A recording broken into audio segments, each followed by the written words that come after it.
Shalom. All praise to the Most High. Yehovah, Yehoshua, this is sound some YYBY. Alright. What I'm about to talk about right now, I need all the Studio One heads to, help me out. Maybe I know some information I don't know. Maybe I don't understand what I'm talking about. I'm just trying to get a better understanding of this Dolby Atmos thing, right? Far as what to accomplish in this DAW. So it's gonna make sense in a minute, right? So bear with me. But now, I don't know if a lot of y'all know that a lot of these platforms is actually trying to force,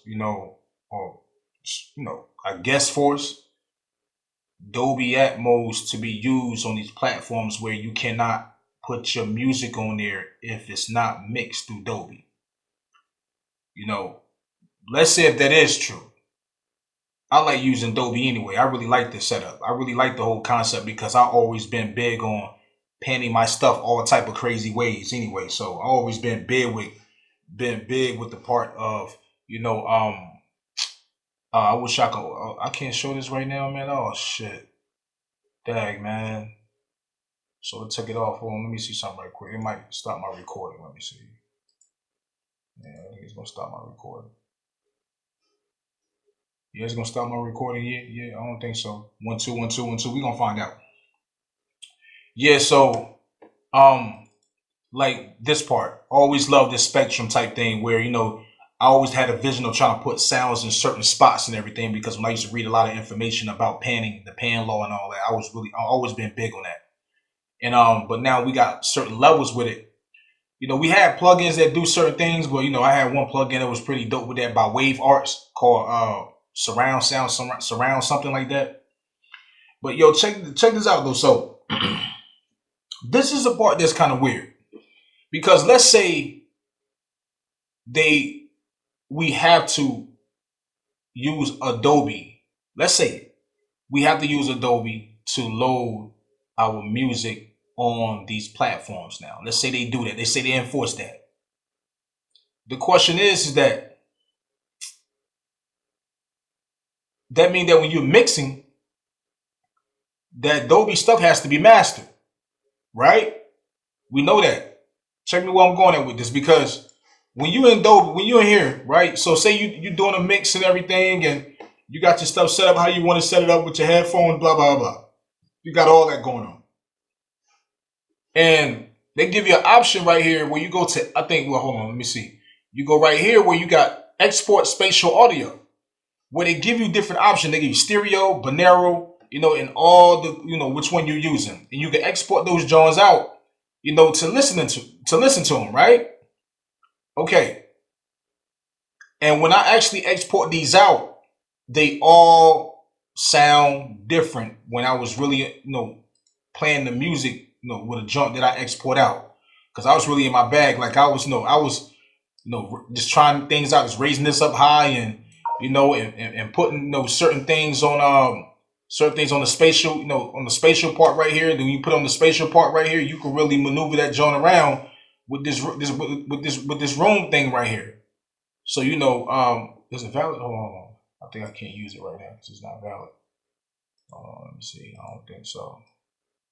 Yeah, it's not gonna pop up because I'm using this daggone. So I go to binaural. Nah. Is it gonna work? Nah, I don't think so. So I gotta figure out a way with that. I can do videos with all that information, set up that way. But right now, the block size is, I can't go. Let me see. All right, but anyway, so once you set one of these right here to the spatial object and you move these around, now you can see everything in the box, and that's where you can do all crazy automation, all that dope stuff to place everything wherever you want to place stuff. We know about all that, right? Okay, now, so we also aware of when we mixing a song inside Studio One. I mean, what I do, I go to song and I add it to the project and I send it to the mastering side. Because I like it pretty dope over there, even though you can master right here, right? So I like to send it to the mastering side, whatever song I'm mixing down. And then when I send it to the mastering side, I do what I do. I export it out. and then send the information to the artist or whatever it may be. All right. So now the question is, if they enforce Dolby Atmos, that means that we're going to have different versions because the regular stereo versions sound different. It does. Trust me. Like, because these options is here for a reason, y'all. That's what I'm trying to tell you. Like stereo, Bonero, and this one right here. They for a reason. So maybe I'm missing some school me, but when I export these out, I play them back, they all sound different. Stereo sound what it sound like, but when I play Bonero in this one, you can really hear that pan shit, bro. You know what I'm saying? So, but what if I need to master these? And what if I do a job with an artist and I'm doing a regular stereo one and a Dolby Atmos version, right? And I can export these options right here, but I can't export these options to the mastering side.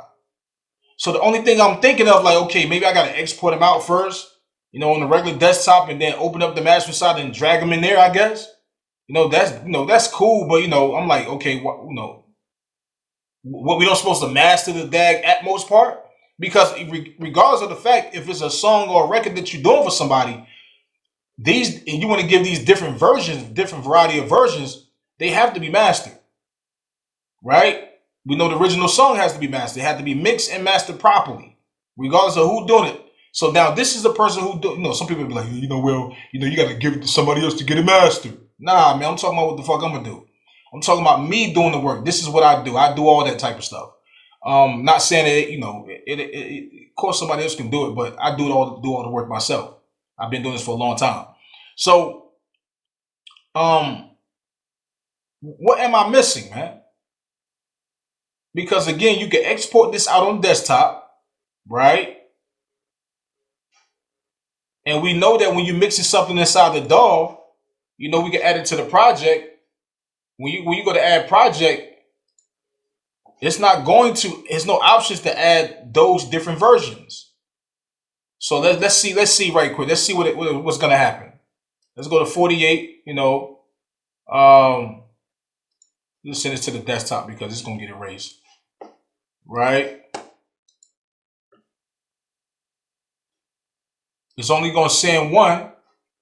Dolby requires 512. I know I don't got no 512 right now.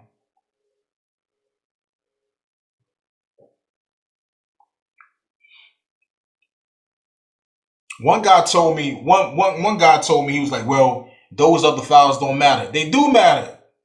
Because there won't be no option to export that shit out. What's the purpose of having Dolby Atmos and getting an Atmos version? It doesn't make sense.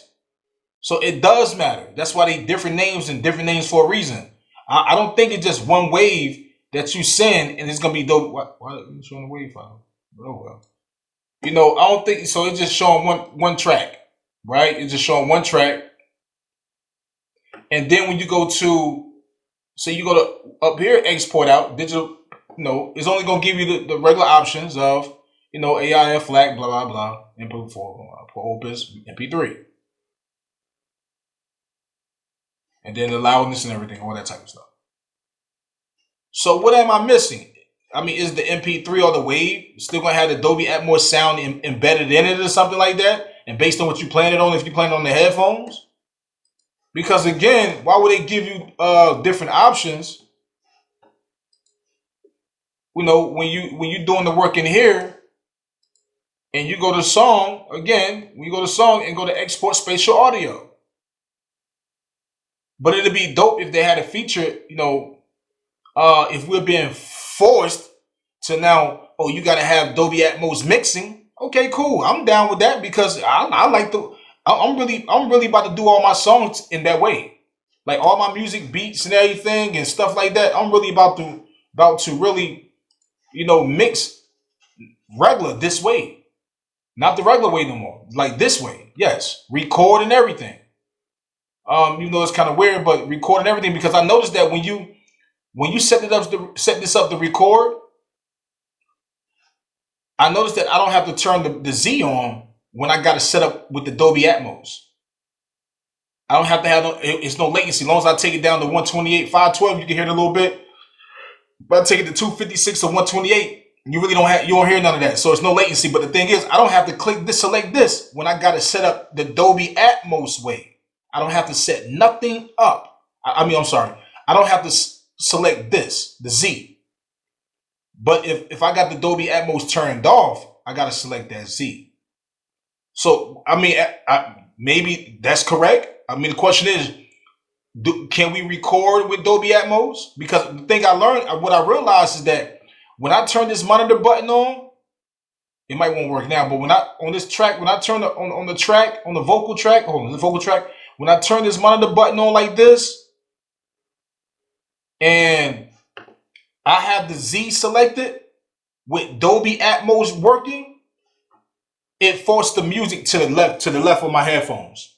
It's weird. You hear it on the left of your headphones. Let me see if I can do that right now. We'll see if it play it back. Let's see. Yeah, I won't be able to do all that yet. So, oh damn. Duh. 1, 2, yeah, because I got this. Okay, here you go. Here you go. See, when I press the Z now with the Dolby Atmos on, if you got your headphone, you should be able to hear this. It's coming out. It's coming on the left speaker, right?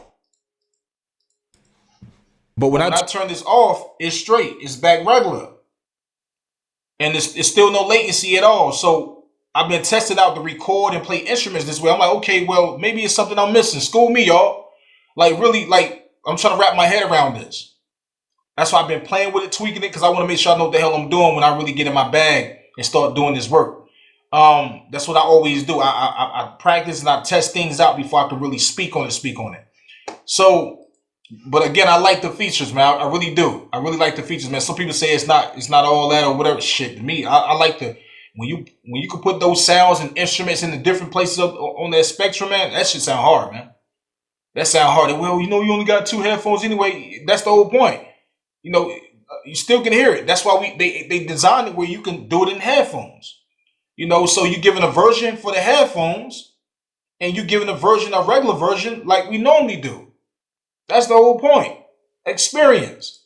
So if I can't so the question is, like, if they're giving me this option to export these different export spatials out, I mean, do I export them out and go to the project side and drop them in there because they got to be mastered? And one guy was like, "Wait, those don't have to be mastered. It don't matter. That's not their purpose. Then what is the purpose of them then?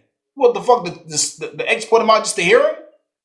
You know what I'm saying? It's a reason for it. Yeah, we got a DAW, but DAWs it's not just for play. Like, you exporting this out for a reason. What if a company say we need that style and that version? What, they gonna take the regular version and put the mastering on themselves for themselves? I don't know, man. I think they want the stuff to sound good from the beginning. So if y'all got any ideas, if it made sense, break it down. What you learned, what you know. As far as that perspective, or should they add a new feature of that where, now you can export these into the project side? You feel me? Or because if I can't, I want to use the project side. I don't want to master on this side, because I know if I master right here, I'll be able to export all those 3 out, with the export spatial audio with no problem. You see what I'm saying? This is YYBY. Peace.